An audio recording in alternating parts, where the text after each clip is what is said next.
नमस्कार, welcome to daily affairs. मैं हूं ज्ञानेंद्र द्विवेदी। आज की ग्लोबल पॉलिटिक्स में जब डिप्लोमेटिक स्टेटमेंट सिर्फ बयान नहीं बल्कि स्ट्रेटेजिक सिग्नल बन चुके हैं, तो ये समझना जरूरी हो जाता है कि किसी भी देश का फॉरेन मिनिस्टर क्या कह रहा है और क्यों।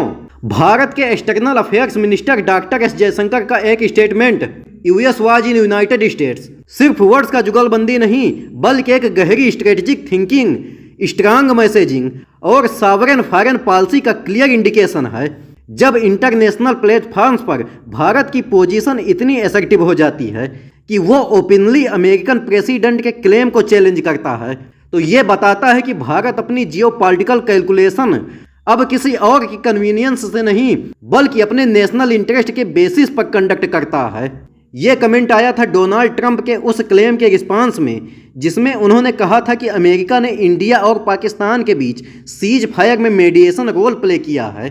जयशंकर साहब का यह सरकास्टिक रिस्पांस कि अमेरिका तब यूनाइटेड स्टेट में ही था, एक्चुअली एक क्लियर मैसेज था कि भारत की फॉरेन पॉलिसी अब ना किसी प्रेशर में चलती है ना कंफ्यूजन में।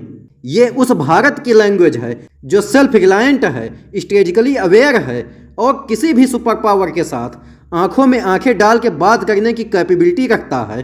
ट्रंप के इस स्टेटमेंट पर ही अमेरिका के फार्मर एनएसए जॉन बोल्टन का रिएक्शन आया।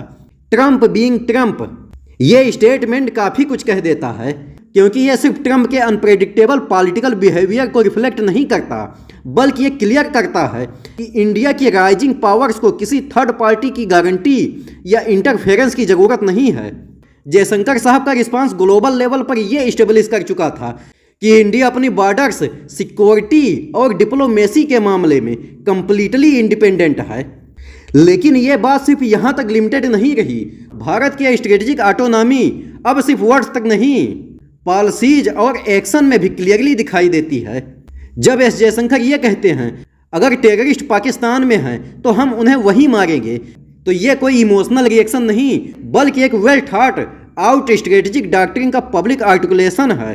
ये वही इंडिया है जिसने 2016 की सर्जिकल स्ट्राइक और 2019 की बालाकोट एयर स्ट्राइक जैसी डिसाइसिव एक्शन लेकर दुनिया को यह दिखा दिया कि अब टेरर अटैक्स के जवाब सिर्फ कंडेमनेशन से नहीं होंगे, कॉन्क्रीट एक्शन से होंगे, वो भी इंटरनेशनल लॉ के फ्रेमवर्क में, लेकिन फुल रिजॉल्व के साथ। ये अप्रोच अब ग्लोबल स्टेज पर भी इंडिया के पास्चर को डिफाइन कर रही है।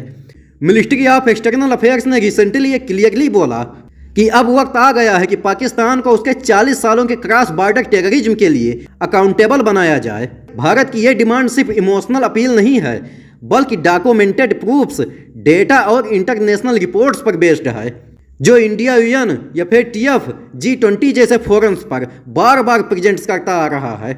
इंडिया अब सिर्फ टेरर विक्टिम नहीं बल्कि एंटी टेरर नैरेटिव का ग्लोबल लीडर बन चुका है।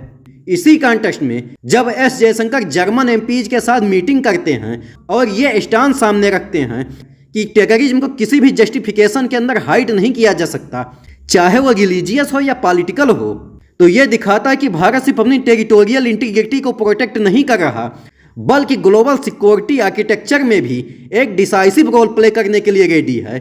ये रोल भारत की ग्रोइंग इकोनॉमी, मिलिट्री और डिप्लोमेटिक पावर का रिफ्लेक्शन है। इन सब इवेंट्स और स्टेटमेंट का कंबाइंड एनालिसिस एक स्ट्रांग मैसेज देता है। भारत अब अपनी स्ट्रेटेजिक इंटरेस्ट को किसी और की लेंस से नहीं देखता। ये एक ऐसा इंडिया है जो फैक्ट्स, क्लियरिटी और स्ट्रेटेजिक मैच्योरिटी के साथ अपनी बात रखता है, चाहे वो किसी भी इंटरनेशनल प्लेटफॉर्म पर हो।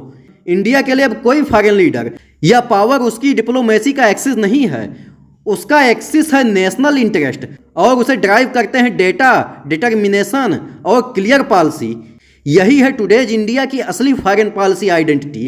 लास्ट में मैं आपसे एक क्वेश्चन पूछूंगा कि हाल ही में किस देश को या फिर टीएफ की ब्लैक लिस्ट में शामिल किया गया है? ए पर है उत्तर कोरिया, बी ईरान, सी म्यांमार और डी उपरोक्त सभी। अगर आपको आंसर पता है तो कमेंट बॉक्स में जरूर दीजिए और अगर वीडियो पसंद आया हो तो लाइक और सब्सक्राइब जरूर करिए। मिलते हैं अगले वीडियो में। जय हिंद।